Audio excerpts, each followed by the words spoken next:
Most professionals will not lose because they missed the technology. They will lose because they misread the sequence. They assume disruption arrives as a visible event, something dramatic enough to force a response. A layoff announcement, a department closure, a public reorg. But inside modern American enterprises, structural change usually arrives long before the headline. Compensation weakens before jobs disappear. Authority concentrates before headcount falls. Career ceilings harden before any executive says the model has changed. That is why most professionals will react too late.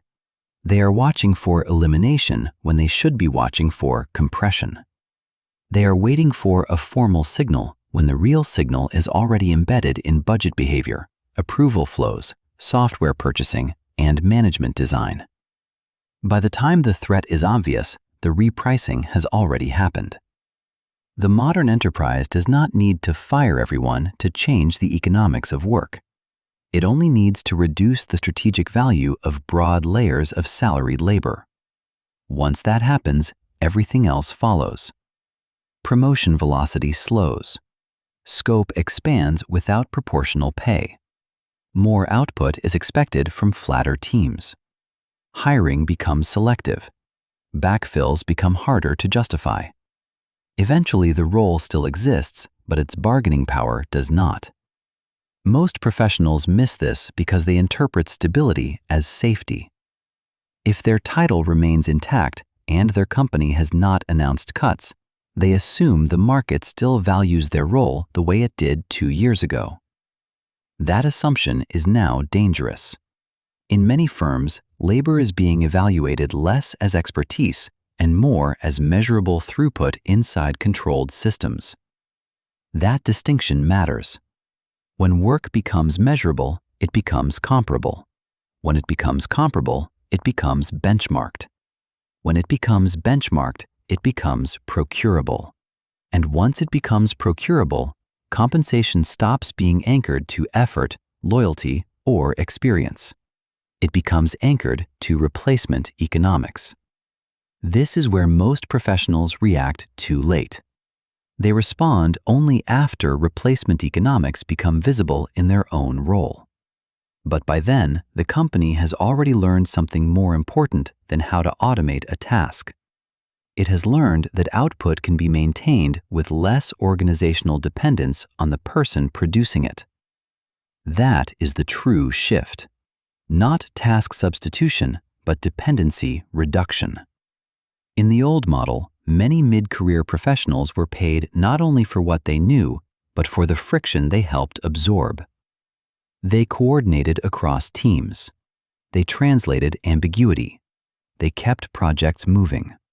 They held context that the organization could not easily codify. That created leverage. But in the current model, enterprises are investing heavily in systems that make coordination more standardized, documentation more searchable, reporting more automated, and managerial visibility more continuous. The result is not immediate job deletion. The result is that the company needs less from the same salary band in order to maintain control. You see it in frozen promotions, delayed hiring, broader spans of control, more centralized approvals, fewer discretionary projects, and growing pressure to prove business impact in terms that finance can recognize. These are pricing signals. They matter because institutions rarely announce repricing in plain language. They express it indirectly through tighter thresholds, narrower role definitions, stricter justification standards, and greater tolerance for workload concentration. The professional who reads only the org chart will miss it. The professional who reads budget behavior, decision routing, and operating tolerance will see that the structure is already changing underneath the title. Most people still react with a skills mindset. They think the answer is another certification, another dashboard tool, another short course, another technical layer added to the resume. But that often misses the mechanism entirely. The issue is not whether the professional can do more tasks. The issue is whether the enterprise still needs to pay a premium for someone who does those tasks without owning a consequential decision. That is why reaction comes late. People keep upgrading production capacity in a market that is increasingly rewarding consequence ownership. If you produce analysis but do not control resource allocation, your leverage is weaker. If you synthesize information but do not hold approval power, your leverage is weaker. If you manage workflows but do not own liability, budget, or irreversible decisions, your leverage is weaker. The organization may still appreciate your competence, but appreciation is not the same as pricing power. And once pricing power starts to decline, careers do not collapse at once. They erode through slower advancement, narrower raises, reduced optionality, and gradual replacement by systems, vendors, lower-cost teams, or fewer operators. That slow erosion is why smart professionals misread it. The professionals who adapt early are the ones who read incentives before the consequences become public. They notice finance prioritizing cost over headcount, management wanting fewer layers between data and decision, and software being purchased not just to save time, but to reduce negotiation. They also notice a rising premium on people who can absorb risk, set direction, defend trade-offs, and tie action to outcomes. In other words, they stop asking, "How do I become more useful?" and start asking, "In what part of the system would my absence create decision risk, capital risk, or exposure?" That question produces a different strategy. It pushes a professional away from being merely reliable and toward being structurally hard to bypass.